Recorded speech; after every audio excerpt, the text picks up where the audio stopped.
ಬಾಗಲಕೋಟೆ ತಾಲೂಕಿನ ರಾಂಪುರ ಗ್ರಾಮದಲ್ಲಿ ಧರ್ಮಸ್ಥಳ ಗ್ರಾಮಾಭಿವೃದ್ಧಿ ಯೋಜನೆಯ ವತಿಯಿಂದ ರಚಿತ ಸ್ವಾಮಿ ವಿವೇಕಾನಂದ ಜ್ಞಾನ ವಿಕಾಸ ಕೇಂದ್ರದ ಮಹಿಳೆಯರಿಗೆ ಸ್ವ ಉದ್ಯೋಗ ಪ್ರೇರಣಾ ಸಭೆಯನ್ನು ಹಮ್ಮಿಕೊಳ್ಳಲಾಗಿತ್ತು.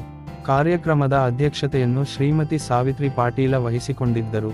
ಕಾರ್ಯಕ್ರಮದ ಉದ್ಘಾಟನೆಯನ್ನು ಸಂಪನ್ಮೂಲ ವ್ಯಕ್ತಿಗಳಾದ ಶರಣಬಸವ ಹೂನೂರ ನೆರವೇರಿಸಿ ಮಾತನಾಡಿದ ಅವರು, ಮಹಿಳೆ ಅಬಲೆ ಅಲ್ಲ ಸಬಲೆ. ಮಹಿಳೆಯರು ಯಾವ ಕುಟುಂಬದಲ್ಲಿ ಚಟುವಟಿಕೆಯಿಂದ ಸ್ವ ಉದ್ಯೋಗ ಮಾಡುತ್ತಾಳೆ, ಆ ಕುಟುಂಬ ಸಮೃದ್ಧಿಯಿಂದ ಕೂಡಿರುತ್ತದೆ. ಹಾಗಾಗಿ ಮಾತೃಶ್ರೀ ಹೇಮಾವತಿ ಅಮ್ಮನವರು ಮಹಿಳೆಯರಿಗೆ ಇಂಥ ಕೌಶಲ್ಯ ಮತ್ತು ಚಟುವಟಿಕೆಗಳ ಬಗ್ಗೆ ಮಾಹಿತಿ ಕಾರ್ಯಕ್ರಮವನ್ನು ಹಮ್ಮಿಕೊಂಡು ಸಮಾಜಮುಖಿ ಕೆಲಸಗಳನ್ನು ಮಾಡುತ್ತಿದ್ದಾರೆ. ಇದು ಸಂತೋಷದ ವಿಚಾರ ಎಂದು ನುಡಿದರು.